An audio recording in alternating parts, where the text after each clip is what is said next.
Well, here's the here's the thing. Here's where I feel the problem is I feel like at any one time we feel like there's this one thing, and I'm not saying that you're saying this now. Don't get me wrong. We're saying like here's this one thing, and this is the problem, and if that went away, then we'd be okay. And again, I'm not saying you're saying this now, but I'm saying it's kind of the overwhelming sentiment, at least among the vocal community, say on Reddit or whatever. And I think it's a big mistake because like you see how oftentimes that one big thing goes away and then there's that next big thing to complain about.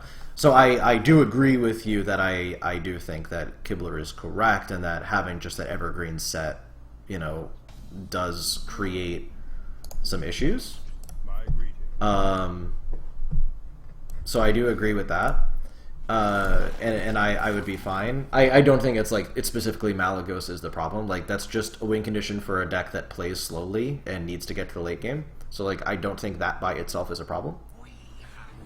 Yeah, well, what I was getting at is I think it's another kind of point of argument in favor of having some sort of rotation structure in place.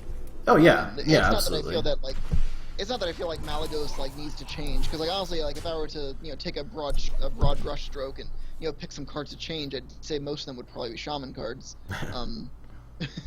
At this moment in time, just because I feel like the mid-range Shaman matchup is it's too heavy. The games are always too heavily skewed for the Shaman player. And it's just really oppressive to the kind of decks that are good. But I also agree with Blizzard in that I don't think that having decks that I don't think having a huge number of decks that have the ability to burst someone down from 30 is necessarily a good thing.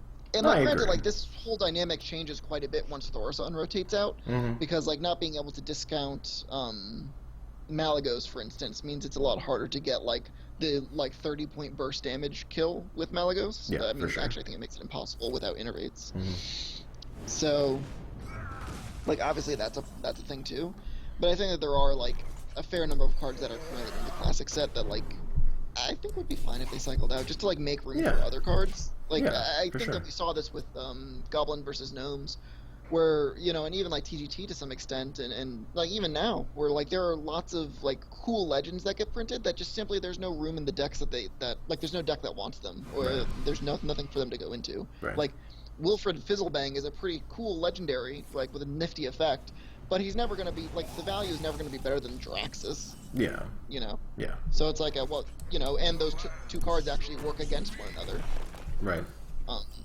Somewhat fittingly, actually, because in the Blizzard story. Yeah. I don't think Draxus worked out too well for old Wilfred there. For those who don't know, I believe it was Wilfred who summoned Draxus, who then promptly killed him.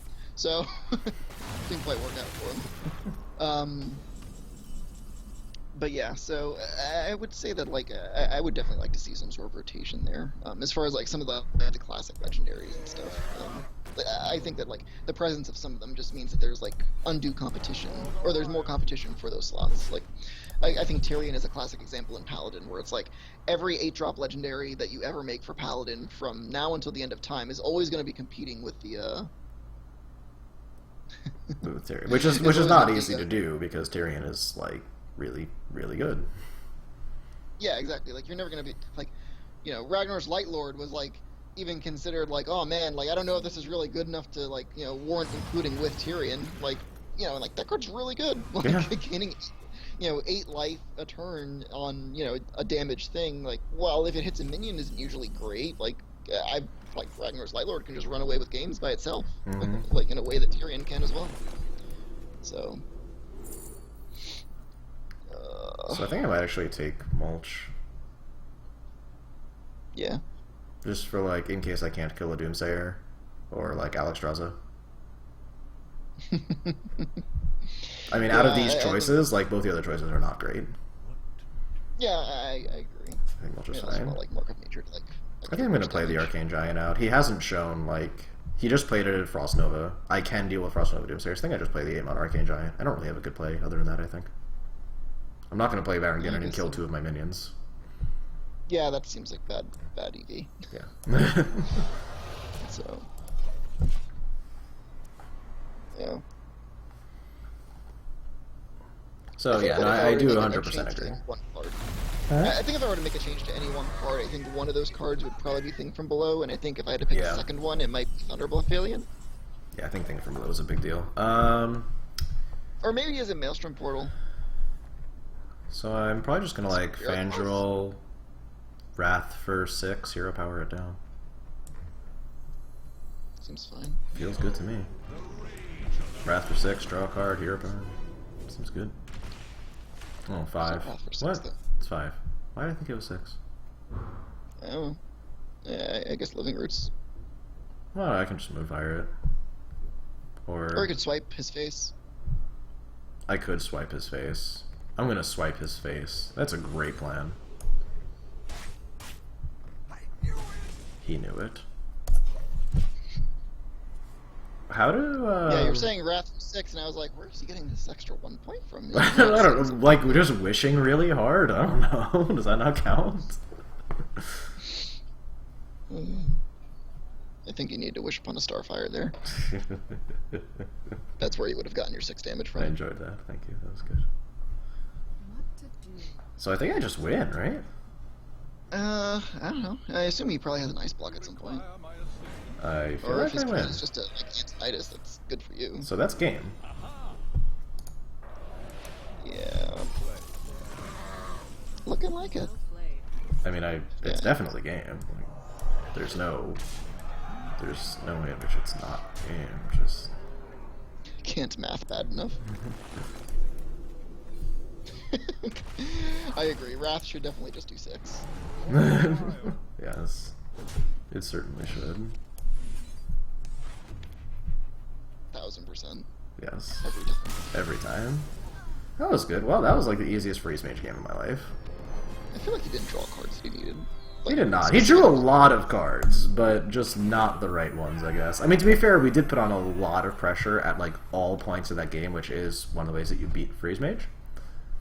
Yeah, which is kind of contrary to what you might initially think, because like Freeze Mage seems like on its surface to be a deck that's like basically like designed to tackle minion-based matchups, but it actually is like one of the ways that you can beat it is just by like over pressuring its ability to actually do anything to the board, because they really rely on like being able to use their early turns to draw, and if you're putting minions into play, it forces them to utilize their mana and their cards, like their burn cards, to just try and not die. Right. So, so like there's basically 2 ways that you beat Freeze Mage, which is either A, pressure them so hard, so consistently that they just can't set up a win condition. And the second way, using cards like Frostbolt and stuff on your minions is like effectively giving you more HP. And the second way is to play Control Warrior.